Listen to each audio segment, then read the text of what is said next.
All right, welcome back to the new Sentinel, folks. Today's episode is the big one, 2026 midterm showdown. And look, if you think Washington's been divided recently, you should see the House right now. I mean, razor thin, practically down to whose coffee is stronger. Republicans barely holding on to the House, and the Senate, 53-47, with those two independents, King and Sanders, sort of doing their own dance back and forth. It reminds me a little of growing up in Nigeria, right after coup season, every party out for itself, lots of last-minute deals, nobody quite sure who's in charge day to day. You see alliances shifting like the Harmattan wind, and that's basically what we've got here. What do you lot make of how these tiny margins and all the internal party fighting are playing out? Chuck, you're dead on. The house barely hangs together. I've watched a lot of gridlock in my day, but this takes the cake. You got what? Moderates like Susan Collins in the Senate, always dangling on the edge, and some folks just voting their own brand. You can't get anything big done when every faction's got a veto. It's like chess, but your rooks fight each other every other move. You remember when we talked about the city elections, Virginia and Jersey last year? Same dynamic. Moderates walking a tightrope, pressure from every direction. No one wants to break ranks and risk their career, but nothing moves either. It's messy, Sentinel. I mean, we're barely holding the line, and every vote turns into a trench fight, with the Dems waiting to pounce. You can't trust half your side to stand up straight, let alone the opposition. Used to be, you respected the chain, everybody knew their lane. Now, every rep wants to be a general. That gridlock you mentioned, it ain't an accident. They're happy to jam each other up instead of working out even the basics. If we saw this discord in operations, heads would roll, quick. It's not just gridlock, though, Duke. These factions reflect real divisions in the country, ideological, regional, economic. I keep thinking about independent voices like Angus King, always crucial in close votes, but a symptom of a system where consensus is almost a dirty word. And for vulnerable people, when nothing moves, you feel it most. We saw this same paralysis lead to stagnation in previous cycles, even with both chambers technically under one party. Chukwuka, when you said this reminds you of Nigeria post-coup, it actually makes me think about how much democracy relies on functional coalitions, not just party branding. Maybe that's naive, but here we are. Yeah, Olga, you're right, and it's not naive at all. Back home, if you didn't have coalition building, not only did government not work, but it literally collapsed. Here, with these razor margins, it's just legislative collapse. I remember, as a young man, I think I was 17, right after one of the military takeovers. Every little party, all these neighborhood leaders, scrambling for a seat at the table. Same with Congress now, except hopefully less tanks. The difference is, here the gridlock just means nothing gets done. There, it was, well, a bit more dramatic, eh? And I gotta say, the leadership struggles just feed that sense of uncertainty. Speaker scrambles or majority leader power plays. There's no room for error. We're seeing one or two swing votes drive the outcome of major stuff. And if you blink, the winds shift. Suddenly you're on the outs. Reminds me of tight unit maneuvering. One bad move and everything falls apart. So let's get into the fights that actually decide who holds the reins. This cycle's a meat grinder. Senate, House, especially in battlegrounds. You look at Georgia, Michigan, Ohio in the Senate. One seat swings, everything flips. Sherrod Brown's seat in Ohio wide open, and that state's been volatile longer than most. I've seen it up close, deployed there after election violence in 24. It don't take much to light the fuse, trust me.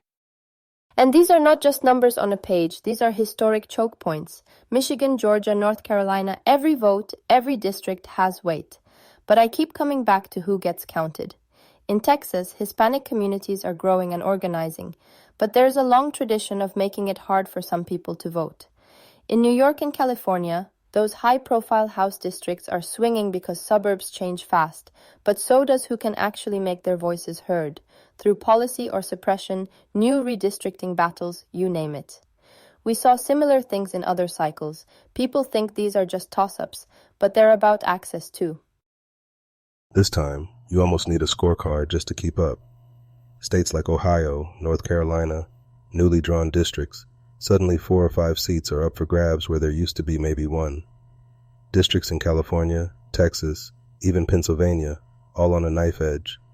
I mean, even the Cook Political Report folks are hedging bets, calling so many of these races toss-ups or lean, this and that. It tells you the level of volatility we're talking about. Reminds me a lot of what happened after the 25 city elections, honestly. Rapid demographic shifts, new coalitions, everything shifting beneath your feet. And it's not just demographics, though I agree that Hispanic surge in Texas is for real. But redistricting is twisting the map. Texas, North Carolina, Ohio, all redrawn, all with legal fights still hanging over them.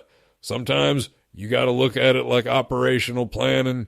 You think you know the battlefield, then the map shifts overnight, and those House districts in California where the Prop 50 redistricting just shook things up, it's prime ground for surprises. Kind of like a key terrain piece you thought was secure, suddenly under siege. Exactly, Sentinel. Instability ain't just theoretical. I've seen it. That deployment in Ohio back in 24, after some post-electoral rioting, voters were jumpy, politicians even jumpier. When you get repeated redraws and both sides claiming the high ground, it spills into the street sometimes. And every time there's a new open seat in these battlegrounds, you better believe both sides are throwing everything at it. Money, ground teams, the whole 9 yards. This ain't poker. It's war of attrition each cycle. Also, let's not forget that fatigue sets in. Communities with historic disenfranchisement, especially in the South or inner cities, can start tuning out when the game seems rigged. But also, there's hope. Coalitions building power from the grassroots.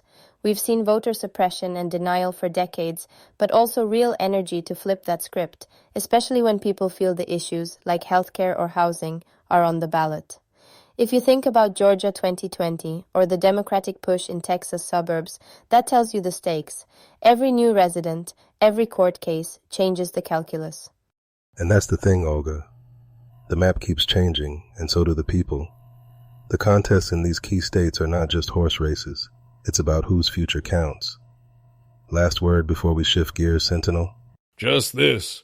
If you're not paying attention to those House districts in PA, NY, CA, and the Senate swings in Georgia or Michigan, you're already a step behind. This is modern American politics. Fluid, high stakes, and no such thing as a safe seat anymore. Not with these margins. And those high-stakes local battles aren't just in Congress. Let's talk governors.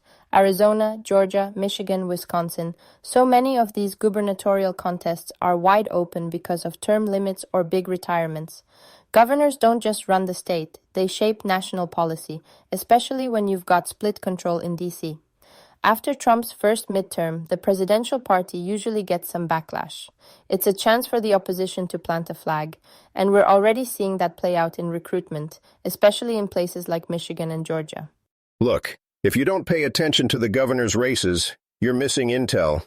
Open seats in battlegrounds like Michigan, Pennsylvania, or Ohio, that's strategic ground.